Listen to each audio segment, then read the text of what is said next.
किसान संगठनों ने पहले ऐलान किया था कि वो चुनावी राज्यों में जाकर के बीजेपी को हराने के लिए कहेंगे आम जनता को। तो उसके तहत पश्चिम बंगाल का एक कार्यक्रम किसान संगठनों ने दिया है, यानी आने वाले 3 दिन 12, 13 और 14 मार्च को किसान संगठनों के बड़े नेता पश्चिम बंगाल जाएंगे और वहां पर बीजेपी के खिलाफ चुनाव प्रचार करेंगे।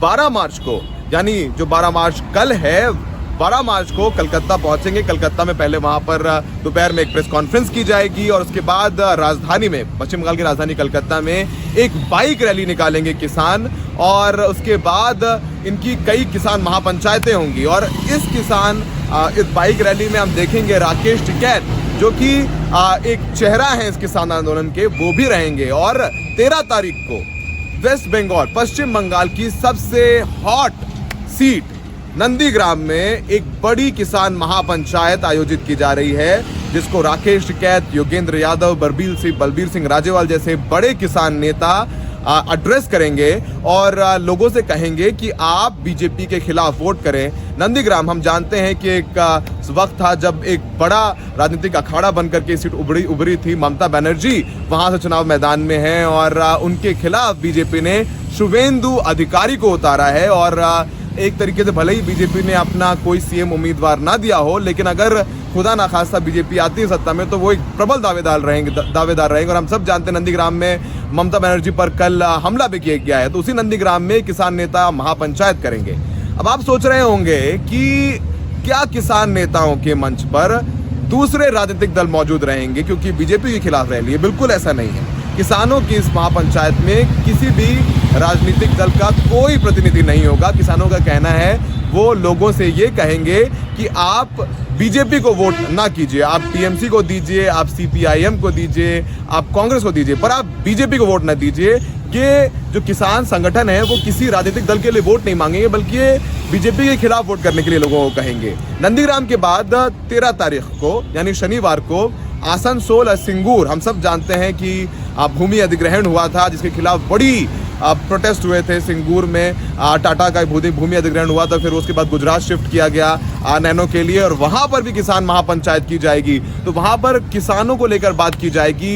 इन किसान संगठनों का कहना है कि जब गुजरात निकाय चुनाव में, जिसमें बीजेपी ने क्लीन स्वीप किया, उसमें उसके बाद प्रकाश जावड़ेकर केंद्रीय मंत्री ने एक प्रेस कॉन्फ्रेंस की थी। उस प्रेस कॉन्फ्रेंस में कहा कि निकाय चुनाव ये दिखाते हैं कि बीजेपी की जीत हुई है, जिससे ये पता चल रहा है कि गुजरात की जनता ने कृषि कानूनों पर मुहर लगा दी है।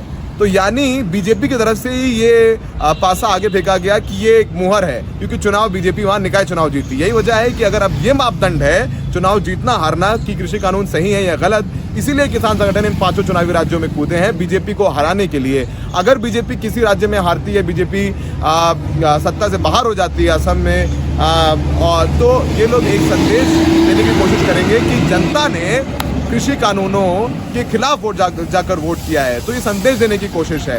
राकेश टिकैत, योगेंद्र यादव, अभी ये 3 दिन का पश्चिम बंगाल दौरा है किसान संगठनों का। उसके बाद बड़े सुनियोजित तरीके से आसाम में भी किसान संगठन जाएंगे, किसान नेता जाएंगे, तमिलनाडु में जाएंगे, केरल में जाएंगे, पुदुचेरी में जाएंगे, और वहां पर बीजेपी के खिलाफ वोट मांगे जाएंगे। तो अब पश्चिम बंगाल का दंगल काफी और रोचक हो गया है, क्योंकि किसान संगठन भी पहुंच गए हैं। दिल्ली के तमाम बॉर्डर्स पे लगभग 100 दिनों से ज्यादा किसान धरने पर बैठे हैं। सरकार उनसे बातचीत नहीं कर रही है। प्रस्ताव 1.5 साल के स्थगन का है, लेकिन किसानों को मंजूर नहीं है। अब तक 270 से ज्यादा किसान अपनी जान गंवा चुके हैं, लेकिन फिर भी कोई रास्ता नहीं निकल रहा है। यही वजह है कि अब किसानों ने कहा है कि बीजेपी को किसानों ने जिताया था, तो किसान उनको सत्ता से बाहर भी कर सकते हैं।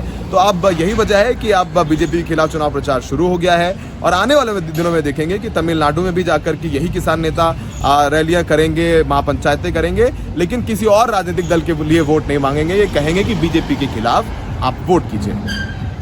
नई दिल्ली से सौरभ शुक्ला, NDTV इंडिया।